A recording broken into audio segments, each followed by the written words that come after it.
எல்லாம் சந்தோஷமாக இருக்கிறீங்களா? வாக்கிங் வித் ஜீசஸ் நிகழ்ச்சியில் மறுபடியும் உங்களை சந்திக்கிறதுல சந்தோஷப்படுறேன். போன எபிசோட் பார்த்துருப்பீங்க, பிரயோஜனம் அடைந்திருப்பீங்கன்னு சொல்லி நான் நம்புகிறேன். ஆண்டவரோடு கூட நடக்க ஆரம்பிச்சிருப்பீங்கன்னு நினைக்கிறேன். அப்படி தானே? இன்றைய தினம் ஒரு சிறு காரியத்தை குறித்து நம்ம பார்க்கலாம்.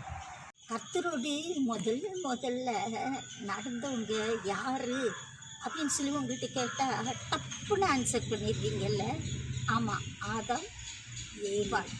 ஏதேன் தோட்டத்தில் பகலின் குளிர்ச்சியான நேரத்தில், அதாவது காலை நேரம் தான் ரொம்ப குளிர்ச்சியாக இருக்கும். அந்த காலை நேரத்தில் வேதத்தில் நம்ம என்ன வாசிக்கிறோன்னா, தேவன் அவர்களை தேடி ஏதேன் தோட்டத்துக்கு வந்தார். தேவனோடு ஒவ்வொரு நாளும் அவர்கள் உலாவி உறவாடி மகிழ்ந்தாங்க அப்படின்னு சொல்லி நம்ம பார்க்குறோம். இதுலேருந்து நான் ஒரு விஷயம் கற்றுக்கொண்டேன். என்னன்னா, தேவன் மனிதர்களோடு உறவாடுறதுக்கு அவ்வளோ ஒரு வாஞ்சி அவருக்கு. இதுக்காக தான் மனுஷனை படிச்சிருக்கிறாரு அப்படிங்கிறத நான் ஆழமாக புரிந்து கொண்டேன்.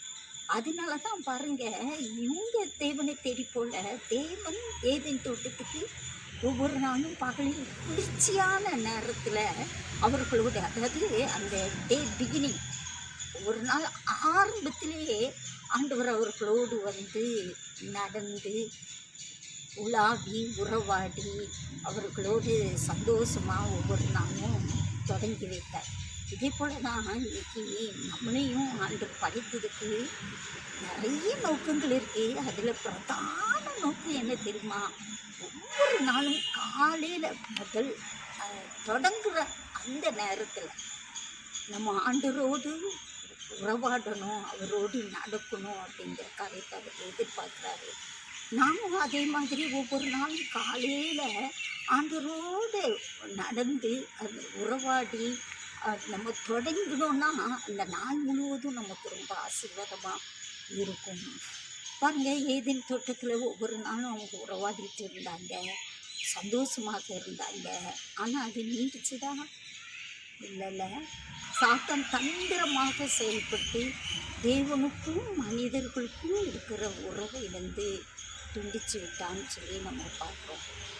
இதே போல தான் நம்முடைய வாழ்க்கையிலையும் சாத்தான் தந்திர விதமாக செயல்படுவான்.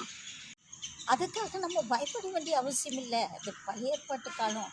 ஆனால் புதிய ஏற்பாட்டில் பிசாசின் கிரியைகளை அழிக்கும்படிக்கே தேவகுமாரன் வெளிப்பட்டார்னு சொல்லிட்டு நம்ம வாசிக்கிறோம். இயேசு கிறிஸ்து இந்த உலகத்தில் வந்ததின் பிரதான நோக்கம் பிசாசின் கிரியைகளை அழித்து அவருக்கும் நமக்கும் நல்ல ஒரு உறவு இருக்கணும், அவரோடு கூட அனுதினமும் நாம் சஞ்சரிக்கணும், அவரோடு நடக்கணும், அவர் நமக்காக வைத்திருக்கிற அத்தனை ஆசீர்வாதங்களையும் பெற்றுக்கொள்ளணுங்கிறதுக்காக தான் வந்தார்.